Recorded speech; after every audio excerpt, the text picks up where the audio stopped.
Well, I'm very grateful for this. I was absolutely surprised. Linda and I both were absolutely surprised in the first service. Always makes me nervous when Bruce slides the podium out of the way and goes free, goes rogue on us. You never know what's going to come up. And very grateful. What Rocky didn't say is when I came, I still had a lot to go on the PhD thesis, and you all, the church, was incredibly gracious to give me time in between writing sermons and all of that stuff to work on that. And it took another 2 years to produce a 350-page thesis, and then to go to England in June of, 2001 to defend it. And it was in the afternoon, and it would be morning, very early morning here, when I was having what they call a viva curriculum in Latin and getting grilled on my thesis. And there was a group that organized right here in the front of the church, and Linda was with them. And they were praying. The whole time I was having my oral exam, there was a group right here praying. And as soon as I was done and walked out, I told my supervisor, I need to call Linda and let her know. And I called her, and she was here, and I heard her announce that he did it, he passed. And I heard all these squeals and shouts, and it was so much fun. And when I came home to Oxnard back then, I think it was March that you organized the big gathering at the airport with all these signs, and the people on the airplane were looking at me like I was a rock star or something. It's never happened to a pastor before to be greeted with signs at the airport, but I was so grateful, and it's just a way to say you all have never been anything but gracious, kind, supportive, encouraging. We fell well into this church. We're so grateful to be a part of what's going on here. So thank you so much. Thanks for the gifts. Very, very big surprise. Very grateful. Well, we're not working through it anymore. This is the last Sunday on the Legacy series. We start a whole new sermon series next week. And this one we've been looking at because of the 150 years, if you're visiting with us today, 150 years of our church. And we wanted to celebrate that. And this morning we're looking at 150 years. What do we do with this? What's this next step? How do we go forward? What should the church look like? And I'm just expanding upon what Bruce started last week. It's fun to be able to do that, to take his good word and build upon it, as to usually what happens where I say something and he has to correct me. So this is a lot more fun. And a good word last week of talking about what the church can be, what it can do, how it goes forward, what it's important. I just want to build on that. And today we're going to look at Matthew 28, 16 to 20. And listen to the Word of God. This is a passage you've probably heard. If you've been in the church for any length of time, and even this church for any length of time, you've heard this passage. It's been preached here before, but it is such a precious passage. It's called the Great Commission, or the commissioning of the disciples, at the very end of the Gospel of Matthew. Listen to the Word of God from the Gospel of Matthew. Now, the 11 disciples went to Galilee, to the mountain which Jesus had commanded. And when they saw him, they worshiped, though some were hesitant. And Jesus came to them, and he said, "All authority in heaven and on earth has been given to me. As you go forth, make disciples, baptizing them in the name of the Father and the Son and the Holy Spirit, and teaching them to keep all that I have commanded you. Now look, I will be with you every single day until the end of the age." The word of the Lord. What a great passage. You know, I'm optimistic about the church. I really am. And not just, in the church, this church. I'm optimistic about this church. And whoops, I went too far. That doesn't look like I'm optimistic, but we'll just leave it at this. There's reason to not be optimistic. I mean, look at all the headlines that are coming out. This week, the Pope met in a huge gathering to try and figure out the crisis, the scandal, the sexual misconduct among priests. And it's just been going on for years, that side of things. But it's not limited to the Catholic Church. We can remember countless scandals on the Protestant side of the church, of televangelists, money scandals and such. We talk about or think about the sex scandals in the televangelist circles. And money, prosperity doctrine, crazy teaching that's going on. There's a famous prosperity preacher, huge church that's crying out to his people that they would donate $65 million so he can buy a new personal jet. The one that he has isn't working as well as it ought, and he wants a new $65 million jet. And you think about people that are doing stuff like that, and the world out there, they look at that and say, why would I want to be a part of a church? Or they look at people that have seen this kind of thing, and they say, why would I want to be a part of that? That headline from the Times in Dublin, a church in Ireland has lost all credibility. And you can hear countless people all around the Western world at least saying, why would I want to be a part of that? And you can think of people looking at the different scandals and looking at what we believe, what we do, and not understanding, and say, why would we want to be a part of that? And it is every reason why we might say, I'm not optimistic about being in the church. I'm not optimistic about its future. But I am. I am very optimistic. And the reason is not because of who I am or who we are or what the church is, but because of who Jesus is. Because of who the Lord of the church is, the one who built it, the one who established it, the one who is in the midst of the church, the one who has an ultimate will for it. And because of him, we have every reason to be profoundly expectant and hopeful and optimistic. Not just that we would survive, but that we would thrive. This passage, it's such a great passage. We could spend weeks. Oh, that's what it is. I forgot that I transferred these slides. So there's the church that I believe in. Off we go. Look at these passages, this one passage. There's so much in here we could go through. So the 11 disciples went to Galilee, to the mountain that Jesus had designated, the one which he'd commanded I like better. When they saw him, they worshiped him, but some had their doubts or hesitated. You know, if we just go into it in the first couple words, we see 11. It's a surprising number. It's a broken number. It's not the 12 that it should have been, the 12 apostles. There is a glaring absence of Judas, who betrayed Jesus and had just committed suicide some days or weeks before this. And Judas, from the very midst of the church, basically, amid the disciples, Jesus' betrayal came from within the body. And while the Romans put him to death, the betrayal came from within. The church is a limping church. 11 is a limping number. It's not like the 12 apostles, the 12 tribes of Judah, or the 12 tribes of Israel. It's a limping number. It's an imperfect number. I mean, it speaks to the reality of the church, because that's what we are as a church. We are a limping church. The church around the world limps. The scandals and hurts and sorrows cause us to limp, but it's not just that. We are limping people. There's no one in this church or any church that's so perfect that we can walk without a limp, that we don't need help and healing. There's not a person in the world, certainly not in the church, that isn't broken and in need of a Savior, in need of a physician of the soul. And so the 11, it just sings out that it's a broken church. It's a church, it's interesting too, that it's not just glaring for who's missing, Judas, but who, because it's 11, we know who's there, Peter. And Peter, who had denied Jesus just some weeks before, 3 times he denied Jesus, even knowing him. And it's this Jesus that is there. And they went to Galilee, and to the mountain Jesus had designated. Mountain, every time you see mountain in the Bible, you should at least have your antenna up, and every time you see it in Matthew, you should grab it. There's always a meaning to it. Big things in the Gospel of Matthew happen on mountains. There's 5 times that the mountain appears in the Gospel of Matthew, and every time it's significant. The first one is the Mount of Temptation, when Satan comes against Jesus and tempts him to try and persuade him to abandon his mission and ministry. The second is the great chapters of 5, 6, and 7 of Matthew, where the Sermon on the Mountain takes place, the Sermon on the Mount.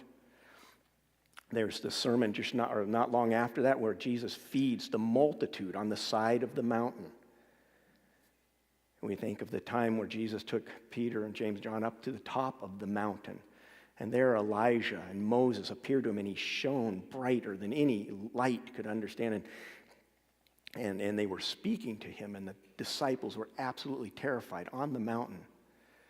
And Matthew wants us to understand that mountains in the Bible, in the Old Testament, through the Scriptures, they're an important place. It's where God comes down. It's where he meets. And the classic place, the ultimate place, is Sinai, where God came down and Moses went up and they met face to face.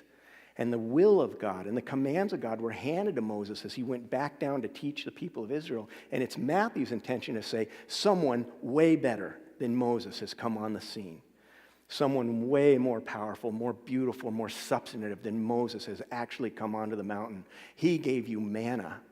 Jesus comes as the bread of life. He heals. He restores. He is God himself come down on the mountain and living among his people. And so the fact that there's this mountain where Jesus meets his disciples is intentional by Matthew to make sure we understand that what God did with Moses, it's still something bigger is rolling along. And which mountain? He says the mountain that here it says that he had designated. That's one way to put it, but the Greek is a little fuzzy here. It's literally something like the mountain of where he commanded, or which he commanded. It's possible that Jesus had told the disciples or the women who came to the empty tomb or someone, he said, meet me on this mountain. Here's the GPS coordinates and here's what it looks like on Google Earth. Meet me there in 30 days or whatever. It's possible Jesus gave a specific command, but maybe there's another way to look at this. That it says that the commandment, or the mountain where he had commanded, on which he had commanded, could it be that it's the place where he gave his greatest commands, that same mountain where he had spoken and commanded to his disciples and given the Sermon on the Mount early in the gospel, that here at its end he's wrapping it up? Could it be that this is the very mountain that he's had done this great teaching and he's telling his disciples, meet me there? Now, I'm reading between the lines, of course. It may or may not be that. But in any case, it's a mountain where God is coming and encountering his people. And the disciples come to that. And when they saw him, they worshiped. No higher word. There's no higher word in the Bible, no higher word in the Gospel of Matthew. And the scriptures make clear over and over and over, you are to worship no one but God.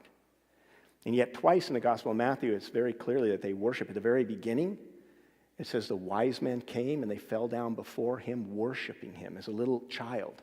Here he's worshiped. And in no way does Matthew stop it or say this is wrong, they're off base. It's Matthew's way of saying they are right and this is God. This is the one who deserves worship. And they worshiped him. But some doubted.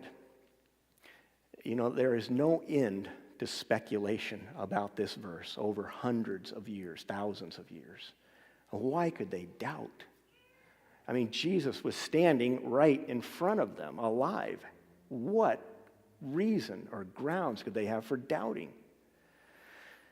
But I think you can look at it different ways. Number one, I don't think there's a person in the church ever, then or now, that has such perfect faith that doubt doesn't creep in. That doubt doesn't whisper its things to pull us down and weaken us. There's not a person in the world that hasn't hit some point in life where they're wondering, where is God in this? What is he doing? I don't understand what's happening. I feel like my prayers aren't being answered. There's not a person in the world, no matter how deep their faith, that hasn't struggled with doubt. Not long after Mother Teresa died, they found a lot of her journals and read them, and people were astonished at the doubt, the struggle she went through. We picture Mother Teresa as someone who just floated almost through this world, doing everything God wanted her to do perfectly, and yet she was normal like us. She struggled. She wondered where God was. She went through seasons of not feeling his presence.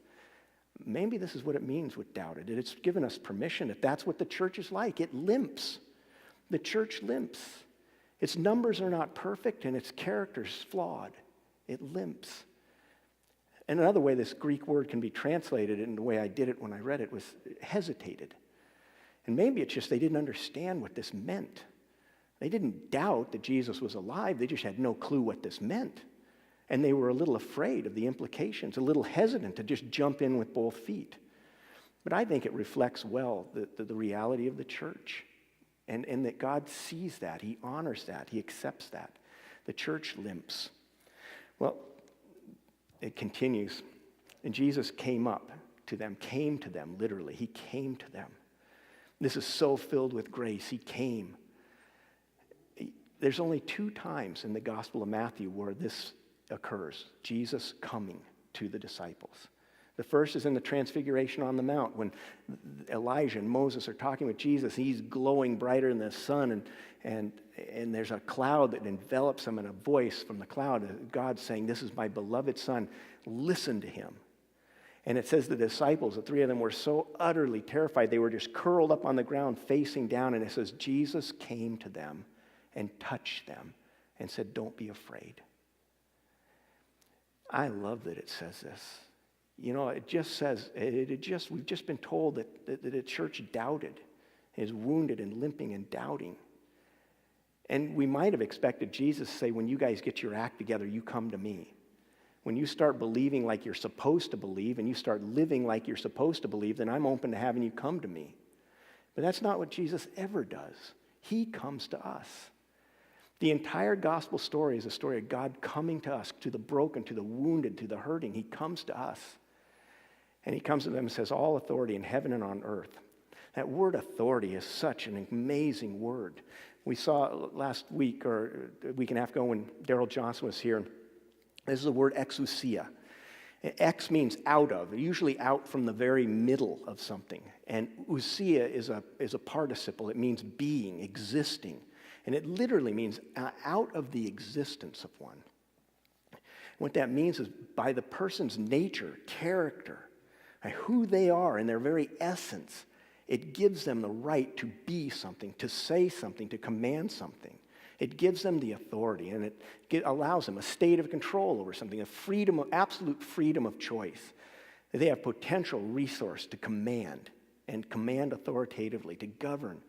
Capability, it means might or power, the right to control, absolute authority, absolute power, warrant. It's an extremely high word. And what it's saying is that Jesus, he has the authority to do what he is commanding, what he desires. And it's because of this, we have every reason to be optimistic about the church. That in spite of the difficulties of the age, we have every reason to be optimistic. You think about who Jesus is, and he has authority. He's the one that existed before all things exist. As God himself, he existed before time, before creation, before anything was. And the scriptures say that all things came into being through him. Through him all things were made, it says in the Gospel of John. And without him not one thing was made that was made. In Colossians it says he is the creator of all things, and all things came for him, through him, and to him. And he is the ground of everything that exists. From the largest stars in the galaxies that he holds in the embrace of his hand and is named, and holds in balance, to the smallest molecules, he is in control of them, the creator of them. Now, every breath you draw in is by his life-giving power and grace. The very work of your bodies, every cell moving in life, is his life circulating and percolating through you. And he is perfect. He is tender and gentle in all of his ways. He's kind and good in all of his ways. There's nothing of evil or wrong within him. He's the creator of all things, as I say, unseen and unseen. Whether we know it or not, from the tiniest to the least, he's the maker of all things. He's described as the bread of life, the word of life, the light of the world. He's described as the light that came into the darkness, which the darkness could not control. He's the good shepherd, who not only guards the sheep, but lays down his life for the sheep. There was nobody before him, and there'll never be no one after him. He has no predecessor. He has no successor. There's no one better than Jesus. There's no one who can take on that world's problems and your problems, the hurts of this world. There's no one that can take them on compared to him. He's the wellspring of wisdom. He's the light to our paths. He's the ancient hope of his people, the ancient hope of the world. He's the source of all life and its goal and purpose, which all is moving and bending. And he's alive. The disciples saw him. He's risen from the grave, alive and well, unstoppable. Death couldn't hold him. Pilate couldn't stop him. The Sadducees couldn't slow him down. The Pharisees hated him, but they couldn't stop him. He's everything, alive and authoritative, unstoppable, unchangeable, perfect. He's a bright morning star that shines in the midst of the darkness, a rose of Sharon that shines with life and beauty in a hurting and broken world. And there's not enough words that one can say about how kind he is, gentle. He's the one that comes to the blind and touches their eyes and gives them sight. With a word, he can speak to the paralyzed and the lame and make them to walk and even dance, it says in Acts 3. He could touch the man who was mute, touch his tongue and give him speech. He could touch the ears of the deaf and make them to hear. There's no stopping him. There's no good he can't produce. There's no right he can't proclaim and deliver. There's no wrong he can't correct. There's no wound he can't heal. He is absolutely, totally, unstoppably authoritative. And he has given us the authority to live, to be born again. As it says in John chapter 1, verse 12, he says, to those who truly believe, he gave them, this word, the authority to become children of God, whose births depended not upon any course of nature, nor plan, nor impulse, or man, but on God. This is the story of God who loves us. He loves his people. He pursues us. He chases us. He shields us. He protects us. He has a plan for us. And for these reasons, all of these reasons and more, we have every reason to be optimistic about the church. The church is not going to fail because he's not going to fail. The church is not going to lose because he won't let it lose. He's authoritative and strong, and we have nothing but hope and joy and peace in what is going to unfold for us and around us. You know, this whole picture comes out of Daniel 7, which Bruce did in the call to worship, 7:14, and the vision that Daniel had of the Son of Man, this person, mysterious, who had come at the end of the age and set all wrongs right. To him was given ruling authority and honor and sovereignty. All peoples, nations, and languages were serving him. His authority is eternal. That is godlike, God character. And it will not pass away, and his kingdom will not be destroyed. This is the authoritative figure that comes. And when you see this passage and what he says, one of the things that stands out in the midst, it's just so much fun, is the word all. 4 times it occurs explicitly, and I put in a 4th one because it's really there, hidden. Jesus came upon them and said, all authority has been given to me. On heaven and earth, all of it has been given to me. Therefore, go and make disciples of all the nations. This is astonishing.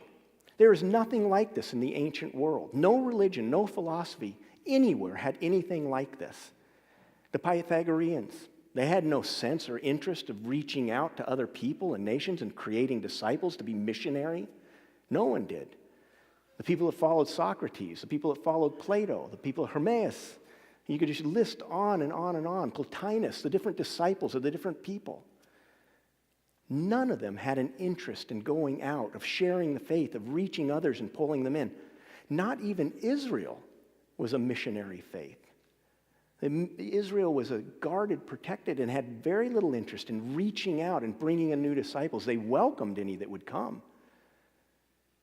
But they were not a missionary faith. This is unprecedented, where Jesus comes and said that the heart of what I'm doing, I want you to reach all people, to go out, to reach all people. It doesn't matter their nation, their tribe, their makeup. It doesn't matter if they're good or bad, slave or free, male or female. It just doesn't matter. This message is for all. And what happened out of this is an incredibly effective mission and church. The church showed itself to be incredibly able to adjust and meet the needs of the day. The Roman era had countless religions. There are so many different gods and beliefs and faiths and philosophies, and people could believe whatever they want. In fact, our age is probably more like the Roman age than any that's come since, with the options and the variety and the belief and pluralism. And Jesus says, you go into that and make disciples of them. Go into all the nations. And the church showed itself to be incredibly flexible, adaptive. And it's do for fun a little experiment. You know, if we had a time machine, which would really be fun, and if you go to the right place, I guess, let's say that you all get to go in the time machine, and we're going to send you back to the year that Jesus died, or within a year. Let's say about AD 30. And your mission, and yours will be the same, is to find the church. And if you land there, we zap you back, and you start looking for the church, you're actually going to have a very hard job. Because the church was absolutely tiny. It was essentially microscopic. They had little differentiation between those that were living in that area. They read Hebrew, read and spoke Hebrew or Aramaic. Very few in the rural areas spoke Greek. It was a Hebrew movement, Jewish movement. They met in synagogues. They didn't have churches. If you were going back to that age and looking for them, there would be no church, no special building. No one would be wearing a cross around their neck. They wouldn't look any different. If you were looking for someone that looked like Jesus, well, everybody looked like Jesus then. And it wouldn't stand out. It was a Jewish movement. It was a rural movement. It was hardly in the cities at all. It was a movement that relied on old ancient scrolls that were rolled and unrolled from the synagogues. But 75 years later, if you go from the death of Jesus to the death of Ignatius in 105 AD, 75 years later, and you all go back looking for the church, you would find something completely different. In 75 years, in the span of one human life, the church was entirely changed. It had adapted. Where before it was almost entirely rural, by AD 105, the church had become in every major city of the Roman Empire.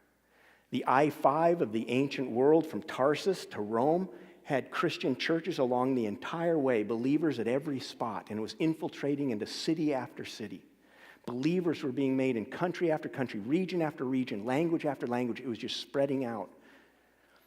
By AD 105, 75 years after these people landed, you would find that people are no longer Christians. This group, they're a separate group. Where before they were almost entirely Jewish, now they're almost entirely Gentile. Where before they met in synagogues, now they have their own buildings. In AD 105, churches where they're meeting separate. And instead of unrolling scrolls, they've taken a new form, a codex, a book, and putting their scriptures and their messages, their letters into this form. Whether the church actually invented this or just started using it early, no one knows, but it was the early church. By 105, the codex had become the norm. There is not a single New Testament text that exists in a scroll of the ancient world. Every single one of them is on a codex page. Of the thousands of ancient manuscripts we have of the scriptures, every single one of them is codex. The church went from rural to urban, from Jewish to Gentile. It went from the scrolls to the codex. It went from local in a tiny little corner of the Roman Empire to all across the Roman Empire. It went from outside of the cities to in Rome itself. Everything was changed. And what's most fascinating about this, what's most hopeful about this, what's most astonishing about this is how it came about. There's a professor at Yale University. He's a sociologist. He's not a Christian. He's fascinated by the church as a sociologist, but doesn't believe at all what we believe. He's interested as a student. And he says this, he said, in the ancient world, the most astonishing event of the ancient world is the creation and birth of the church. How is it to be explained? This tiny little group growing and enlarging. And the way that it happened, the explanation, we look for material means. We look for something that we can just do. And there's a simple little practice. The simple reality is the church grew simply because one person told another. One person told two others. And they told two others. And it expanded exponentially. I mean, the statistics are just astonishing. By the time of 100 AD, there's only 8,000 to 10,000 Christians in the world. It was a tiny amount of people, just inconsequential in the scheme of the Roman Empire. By 200 years later, there were between 2.5 and 3.5 million. From 8,000, let's say 10,000, to 2.5 million people in 2 years. And then it leapt from that, from 300 to 400, it increased tenfold from 3.5 million to 350 million. And half the Roman Empire. By the year 400, half the Roman Empire was Christian. And what's intriguing, it was in that year or those years of 400 that the Roman Empire fell, and yet the church ran on. You know, through the history of the church, I have every reason to be optimistic. We have every reason to be optimistic. Through the years, there have been countless predictions that the church was going to the dogs. And every time it's been the dogs who've died. Every time. The church is successful because the people, the disciples, this little band of 12, they took up, or 11, they took up the command of Jesus and they lived it. They went out into the world and they told people about Jesus, and he was with them. And it wasn't upon their character or their strength or their goodness that made this succeed. It was simply because the little church, early church, pointed to Jesus and told the world about him. And they told it in different languages. They'd say it in Greek and in Latin and in Aramaic and Hebrew. They went down south and southeast to Ethiopia.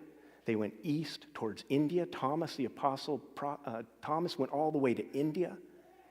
Paul goes to Rome and had a dream. We don't know if he ever made it, but to go to Spain and to tell the world. But what's intriguing is after the death of Paul, there never was an evangelist that did mass traveling. There were a couple, 3, I think, that did some minor traveling, but it would be like someone trying to reach the western United States and they only traveled around Ventura. The reason the church expanded was not because of evangelists and missionary people just going out like the Apostle Paul did. It's because of people like you just telling their neighbor, just telling one other person, inviting another person to church, explaining their faith. There are 2 things that made them come alive in the eyes of the people. There are 2 things. The church had a word to say, and they had an ethic to live. And it made all the difference in the world. The world saw a people that were different. And it appealed, it intrigued, it excited them in. And we can be that. The message that it gives to the church today is we don't have to rely or look for or pray for even a mass evangelist to rise up, a new Billy Graham to rise up and make this world Christian. We can do it because God is with us, and it makes a huge difference. We just share our faith one to the next. In the early 1st century or 2nd century, there was a letter that was written to a man named Diognetus. It's called the Epistle of Diognetus. It was written around 120, 130. And this man who wrote it, Matthias, is trying to explain to Diognetus what Christians are. Who are these people? This tiny little group is a mystery, and he writes these things. He said these Christians, they're inhabiting Greek as well as barbarian cities, according as the lot of each of them has determined, and following the customs of the natives in respect to clothing and food and the rest of their ordinary conduct. They display to us their wonderful and confessingly striking method of life. What he's saying is that these people land, and it doesn't matter what city they live in, how the language, what's spoken. They wear the same clothes as the people around them. They eat the same foods as the people around them. But they're different. There's something striking in their behavior. And Christians show themselves profoundly adaptable. They went and lived this life in all kinds of places. They dwell in their own countries, he says, but they dwell there as sojourners and travelers. They are as citizens. And as citizens, they share in all things with others, and yet they endure all things as foreigners. Every foreign land is to them their native country, and every land of their birth is the land of strangers. They marry, as do all others. They beget children, but they do not expose them to get rid of those that are unwanted. They have a common table sharing their food, but not a common bed in which they share their wives. They are in the flesh, but they do not live after the flesh. They pass their days on earth, but they are citizens of heaven.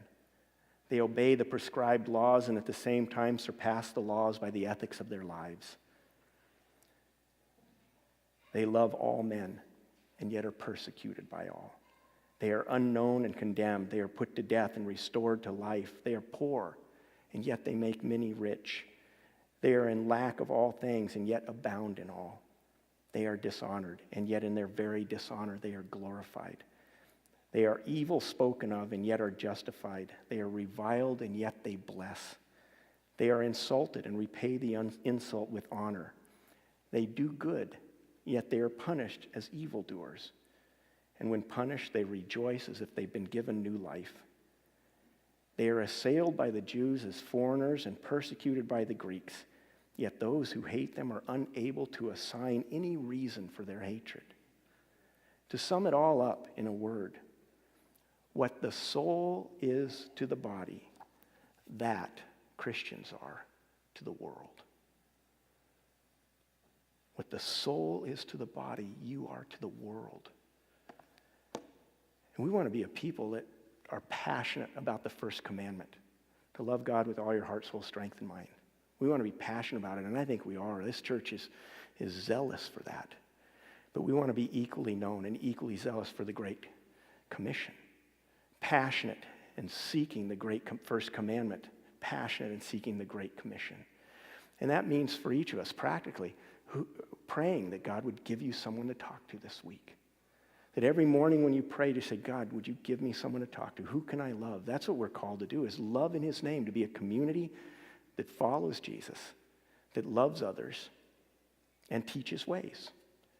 And this is all the early church did. And if we do that, it will change the world. There's every reason to be optimistic about the church, because God doesn't want it to fail. He wants it to thrive. And he gives this great promise that, look, I'll be with you until the end of the age. It's an incredible promise. And it's for this reason we have every reason to be hopeful.